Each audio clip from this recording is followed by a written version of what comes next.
if you've got an account executive interview coming up, this is the one for you. I'm going to break down how to crush every stage of the AE interview process. This is coming from someone who's been in enterprise software sales for 7 years now. I've helped dozens of people promote at every layer of AE, from SMB, mid-market, enterprise. I've done so myself many times in my own career. So in this video, we're going to be covering the general structure of the interview process. It's important to be aware of that. The make or break factors that you need to nail in all of your AE interviews, the specific traits that get you hired, what makes you a good fit, why are you a good fit, strengths, weaknesses, things like that. And then acing the discovery call. It's very likely you're going to have to conduct some form of discovery call as a mock exercise. I know what these hiring managers are going to look for. I'm going to give you word for word things to do and say in order to ace that. The most important AE interview questions and answers, there's so many you could prepare for. These are the ones you need to nail, and I'm going to give you, again, word for word answers. How to efficiently prep for a lot of these interviews, especially if you have a lot going on, how to actually make that process more efficient. Must ask questions for your interview. When you get asked at the end, do you have any questions for me? This is a critical part of the interview. Again, I'm going to give you actual specific things to do and say that you can implement. And then how to end those last 60 seconds of the interview on a strong note. So let's dive into it. But first, if you want more hands-on guidance actually implementing all of this, more firepower for your interview, and more direction on where to focus those first 30, 60, 90 days in seat so that you ramp up quickly and crush it and roll, check out the links in the pinned comment and description below to AE Mastery. It's our course community where we do just that. We have top tech sales reps across a variety of different companies at a variety of different AE levels that you can network with. So hope to see you in there. And with that, let's actually get into the video.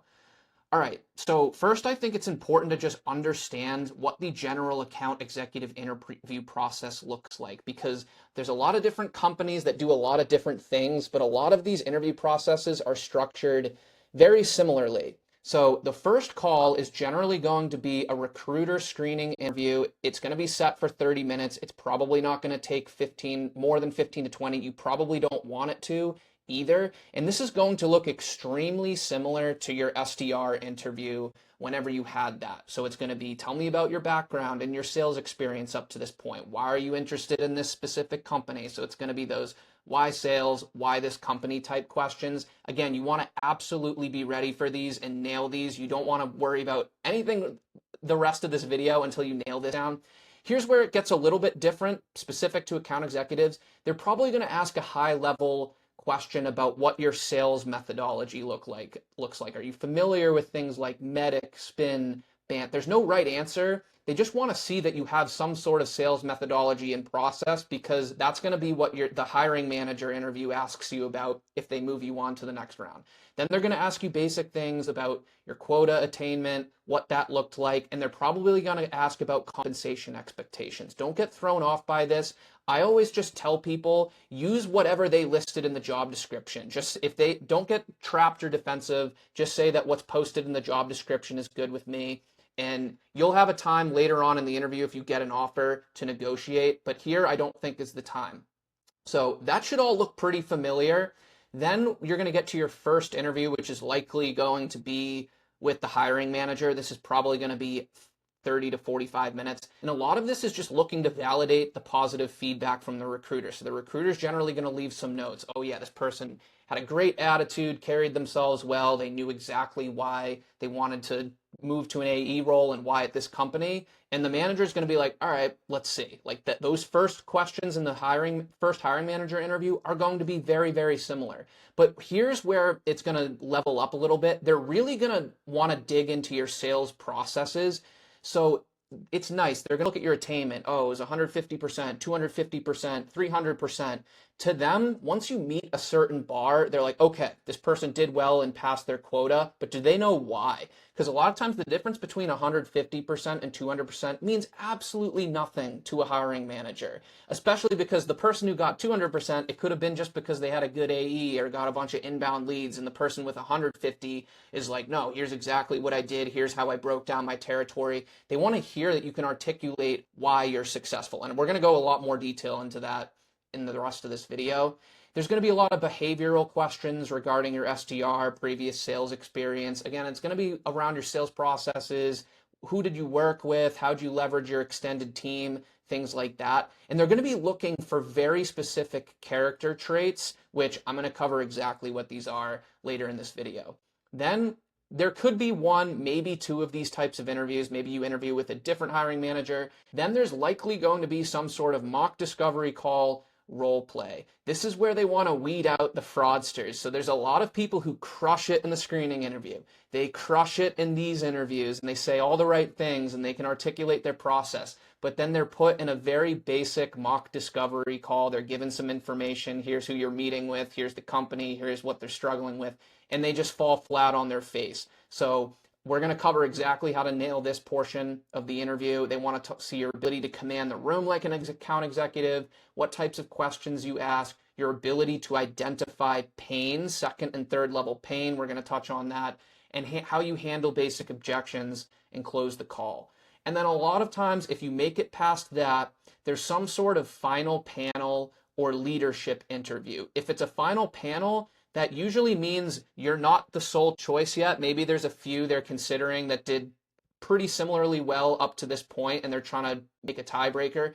Leadership interview, like introduction to a GVP or something, usually means you got the nod, and they just want to make sure it's a culture fit. So a lot of times when you're at this level, it's either a tiebreaker or you're actually over the hard part, and it's more just a culture fit, culture check type interview. So what are some of those make or break factors in AE interviews? I've already touched on this a little bit.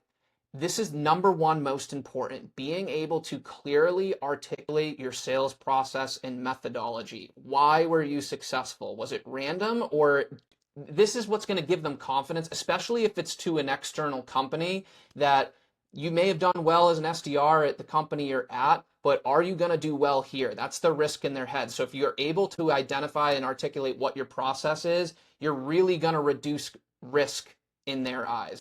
So again, like I was saying, look at these numbers. They're all good.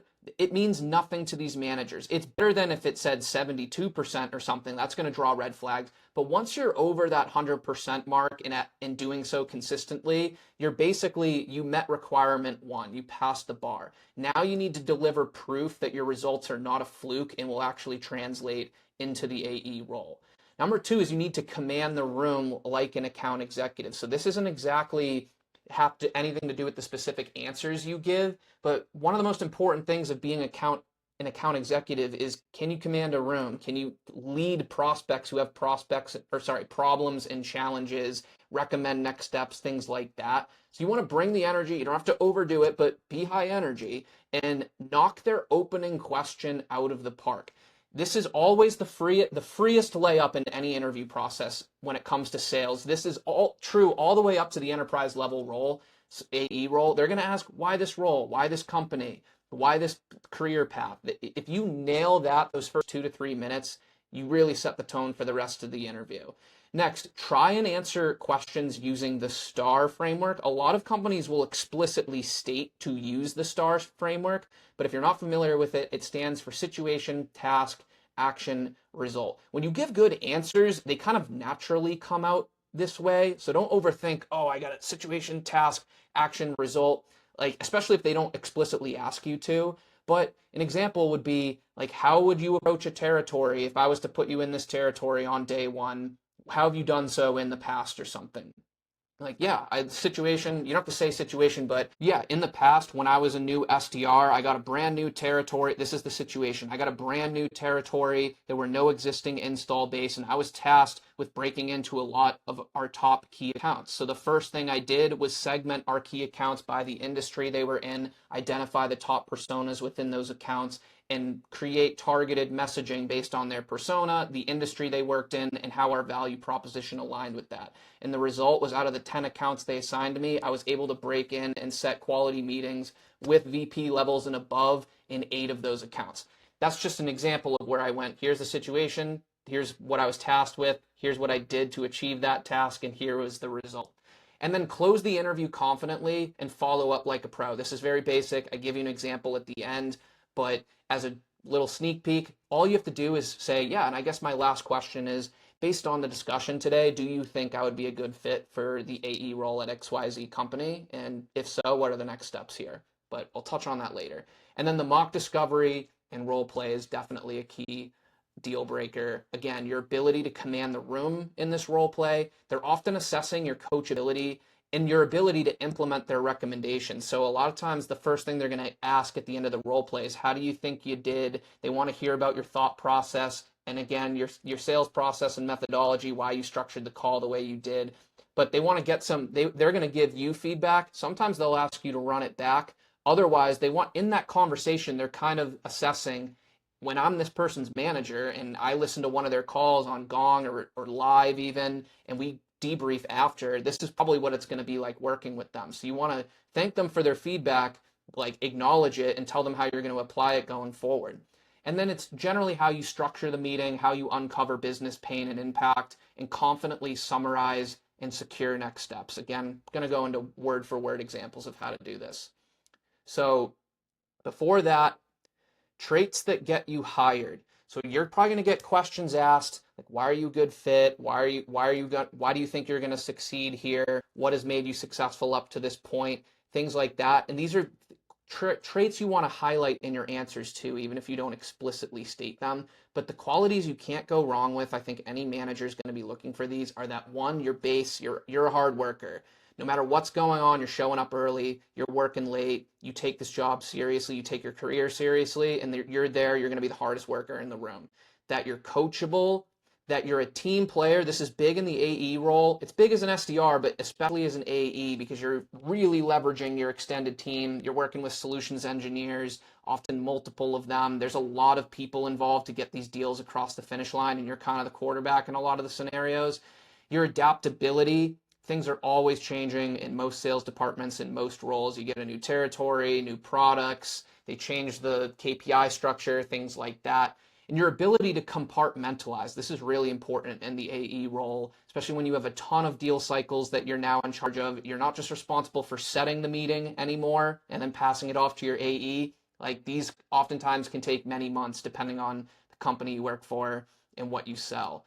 And some of the top characteristics of elite account executives: intellectual curiosity. They're curious, genuinely curious when they get on these calls about learning about the persona they're speaking with and the business they work for. You have strong business acumen and control of the sales process. Anywhere you can highlight these characteristics, didn't mean to go there.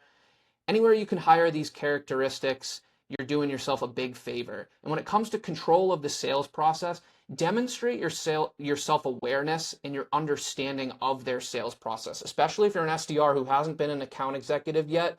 Don't pretend like you know everything throughout the whole course of the sales cycle, but make sure they know and you understand, I'm very good at the front end of the sales cycle. On day one, when you hire me, I will be able to book meetings. I know how to plan my territory. I know how to prospect. I know how to generate pipeline. I can get them to that demo stage. It's those later stages, the proof of value, negotiations, and contract, where I'll probably need a little more of your help in the beginning, but I'm not going to need my hand held in the front end of the sales cycle. You don't have to say it exactly like that, but that's kind of what they're looking for. These managers want to know, think about it, they're busy, they have a ton of different people they manage, they're responsible for so much.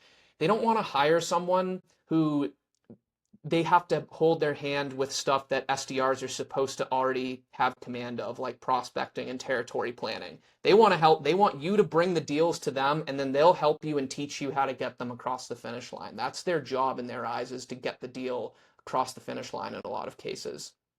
So now let's get to the discovery call. This is really the probably biggest make or break once you get to this stage. And it's important to understand how you'll likely be evaluated. So they're going to give you some form of prompt, like, you've already met with these people and now you're meeting with this title, and these are the challenges they've shared with you. Here's the industry, the name of the company. It's a real company. You can go research it. They want to see, do you pay attention to the little details and just follow basic instructions? 2 is your overall execution of the meeting. We'll talk about that in a second. 3 is your ability to uncover business pain and impact. I'm going to teach you how to do this. So what's happening in their business, what's the pain, and what's the impact? It's really important to get to this impact stage, and I'll show you how in a basic framework to do so. how you handle basic objections. They're usually not going to grill you, but they'll give you some pretty fluffy objections that should be pretty easy to overcome. They're not going to go too hard on it, but they just want to see how you handle and push past. And then how you close the meeting, wrap up, and set those next steps like you would in an AE role. So how to structure these role plays and these calls at a high level. I'm going to go into more examples of how you can actually do so. But one, set a strong agenda at the beginning of the call, those first 30 seconds. That signals a lot about how you command the room too. Two, you want to come in with a high level point of view. So here's why I set up the call. I think I can help you with ABC, but in order to do that, I have to learn more about XYZ. So if we want to start with X and go into it, doesn't need to be anything crazy, but you want to come in with some sort of perspective around why you set up the call. Three, I'm going to show you how to do this. Prepare question funnels for yourself. You can never prepare for every single little detail, but you can usually pick a few key areas that the company has a value proposition in, some questions. I call them question funnels or question pillars that you can fall back on if you ever get in a bind. Four is your ability to uncover second and third level pain using the TED framework. So TED, you should look it up if you're not aware of it. It stands for tell me, explain for me, describe for me. So they're going to give you a lot of first level pain, which is something like, oh yeah, our processes are really manual right now. And what they want to scan for is, do you just take that and say, got it, yeah, and move on to the next question? Or do you pause and use the TED, something like the TED framework? So, oh yeah, you said your processes were manual. Can you tell me more about that? Which parts of those workflow are most manual for your team? I'm going to show you examples of this in a second, but now they're going to start sharing second and third level pain and actual business impact related to manual processes. So look that framework up. There's two benefits to it. One, it helps you run effective discovery calls, but two, you're able to say when they debrief that call, how'd you approach the call? You can say, I was using and employing the TED framework to get to second and third level pain. Even just saying that alone is going to be a huge green flag in their eyes. Five, confirm how your company capabilities align to their pain and show how you differentiate. You almost end with a mini high level pitch about here's what I heard, here's how I think we can help and how we're different from the competition. And then you want to recap everything and recommend a next step. So let's get into how to actually do that. So when it comes to the agenda and point of view, here is an example you can take. Make it your own, but you can say something like, great, yeah, you probably start off with some small talk for a minute or less and then say, all right, great. So really appreciate your time today. Here's why I was looking to set up some time to speak with both of you. I held some productive conversations with John and Mark in your blank department, and I want to validate some of this with you, what we discussed, because I think we have some pretty interesting solutions that could really help you guys with X, Y, or Z. But before we get into that, can I just get a quick round of introductions from you so I can hear a little more about your specific roles and responsibilities? And while you're doing that, is there anything else specifically you'd like to get out of the call today? 100 different variations of this, but they want to see some quick 30-second thing where you take control, you command the room, you let them know how you think this call is going to go, you share a high-level point of view with them about how you think we can help them, but it's a opinion that's loosely held. If they want to take the call a different direction, they're probably not going to. They're probably just going to roll with what you give them. But if they want to take the call a different direction than what your hypothesis was, you want to be willing and able to do that. And then when it comes to question funnels, so these are just some high level examples. There's a million different companies and value propositions, but a lot of them sound the same. A lot of times it's with siloed tooling or manual processes, generally around a cloud modernization strategy, security. You want to have like 3 to 5 questions prepared underneath each of these funnels. I'm going to show you examples on the next slide. But now let's get to the TED framework. This is how you get to second level pain. So if they say something like, we have way too many tools and our processes are just incredibly manual right now. Here's some examples of the TED framework. Can you tell me, that's the T, tell me more about what that process looks like, which parts of that workflow are manual, and just let them talk. This is another key. You want them to do more of the talking. You can do more of the talking at the very outset of the call, but after that, you want them to just start gushing their pain to you. Or explain for me how your team currently manages this process and any workarounds you've tried implementing. Or describe what an ideal workflow would look like if this challenge were to be solved. And then, like I was saying, let them vent and do a lot of the talking after that. Just zip your mouth and let them go off. And then at the ends, based on what they tell you throughout that conversation, write 2 or 3 just high level takeaways down about the pain points that they're struggling with. And you can wrap and say something along the lines of, and keep conscious of time too. Don't, if they give you 30 minutes, don't go past 30 minutes. Be conscious of that. That's important. But you can say, hey, look, so here's a couple things I've taken down. It sounds like there's some challenges around areas 1, 2, and 3. And it also sounds like solving this would make a big impact on some key priority they mentioned. So what I'd like to propose is, can we come back? I'll bring my engineer on and we can give a very prescriptive demo around how we solve for these specific areas you've shared with me today. So does that sound like a good next step? And if so, when's a good time in the next couple weeks to get that scheduled?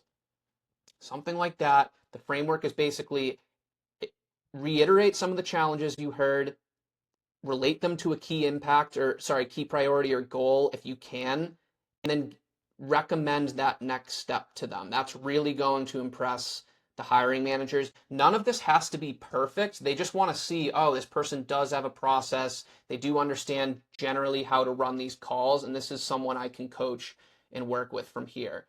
Now, when it comes to those question funnels, here's some examples. You're likely and probably shouldn't ask all of these questions, but it's just good to have some prepared to fall back on. So siloed tooling, how many, if in this scenario you were selling maybe you were applying to like HubSpot or something, how many different CRM or sales automation tools are currently being used across your team? Do these tools talk to each other, or are your teams jumping between tools? What kinds of issues does that cause when reps? I won't read all of them. You can pause and take these down, but you can kind of see how the theme of siloed tooling, that's a funnel, and you can have specific questions underneath prepared on that specific topic. Because then when you go to wrap up the call, you can talk about how sounds like there's some issues with siloed tooling and that a lot of your sales processes are manual, and you can use that to wrap up the call.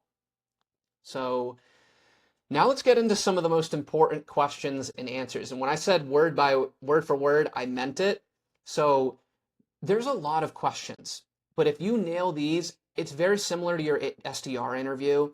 These are the 2 most important ones to have down. So the first one is, why sales? Why do you want to be an AE? Why this company? Why this specific team or group? And the second one is, tell me about your sales process in methodology, how you will approach your territory.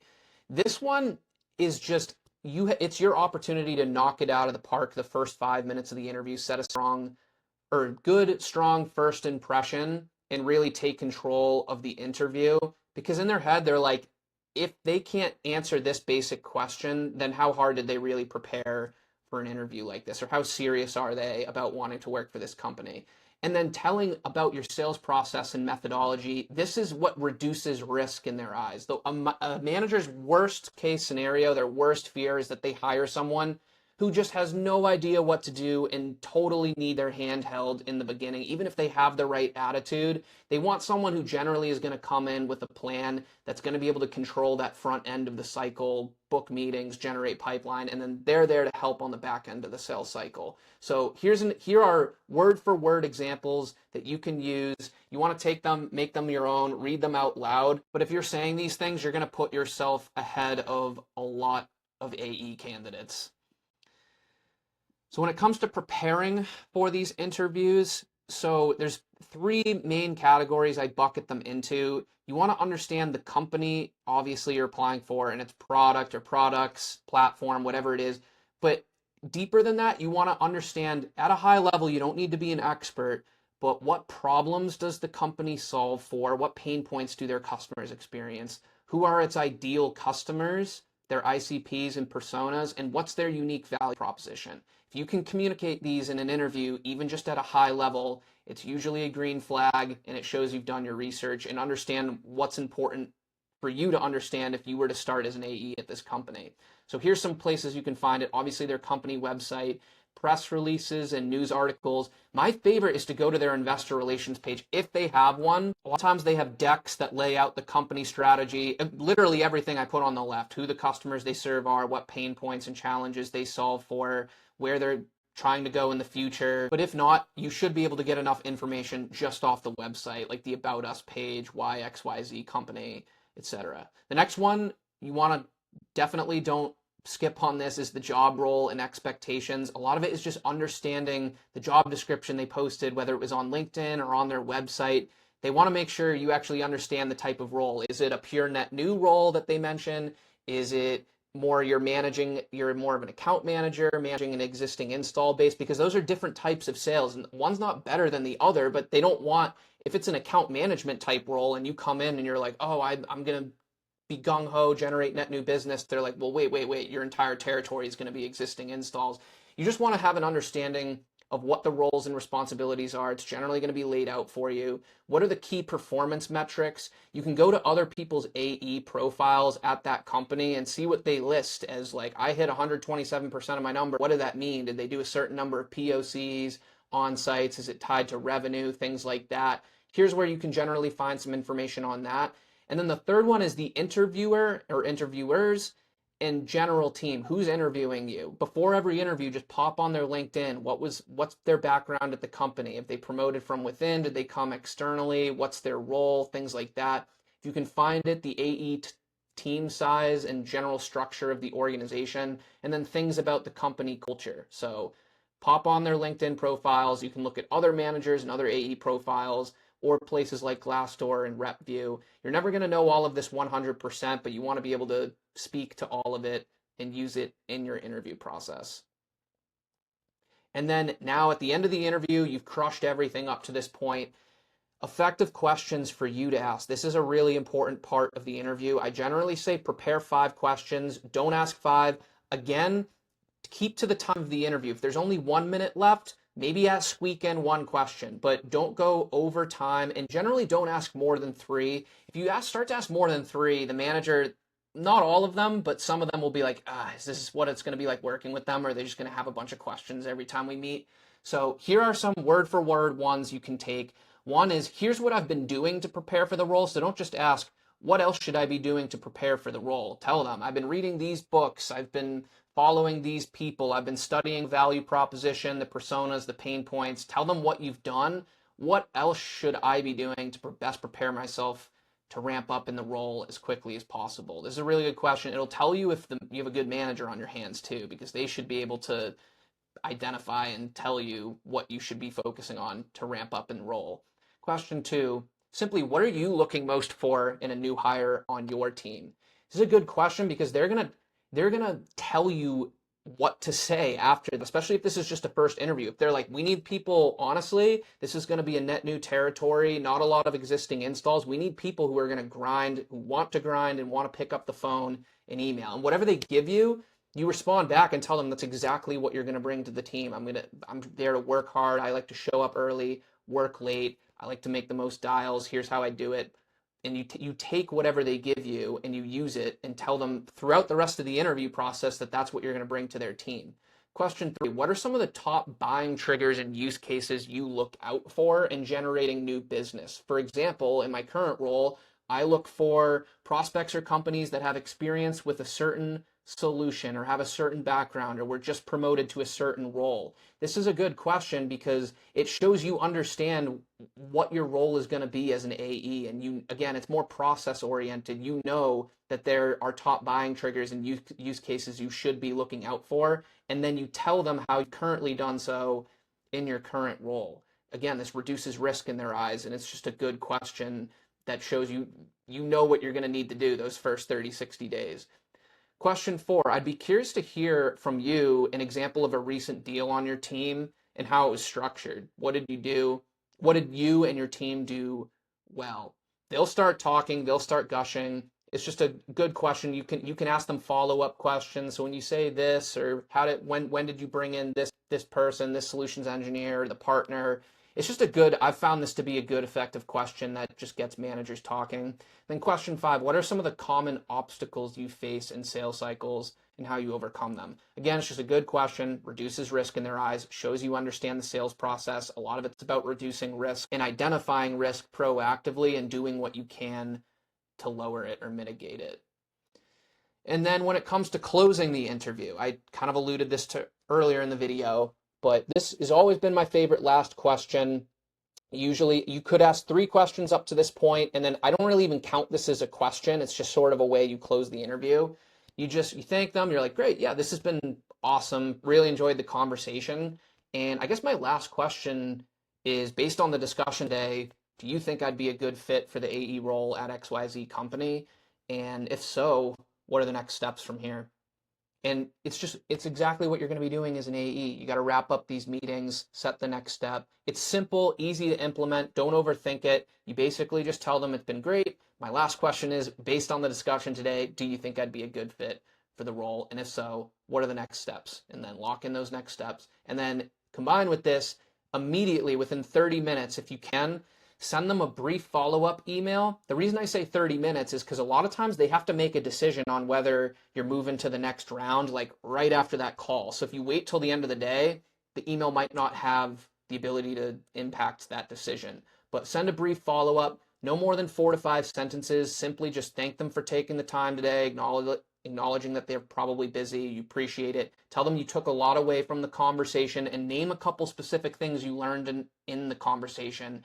Reiterate briefly why you're a strong fit for the role. Use those character traits I gave you, and then tell them you're looking forward to whatever next step they said. I'm looking forward to speaking with John on Tuesday, if that was the next step. Boom, that's it. That's a template you can have ready to go. Just plug it in based on what you learn in the conversation. That can be out the door in 15 minutes, and that's really going to impress them, and you'd be shocked. Most people don't do this. So hope this helped. Again, if you're looking for more hands-on guidance, check out the links in the pinned comment and description below. AE Mastery, it's where we work on with AEs on everything we talked about this video and much more. But with that, thank you for being a part of this. Hope you got some value out of it. Subscribe if you did, and I will see you all on the next one.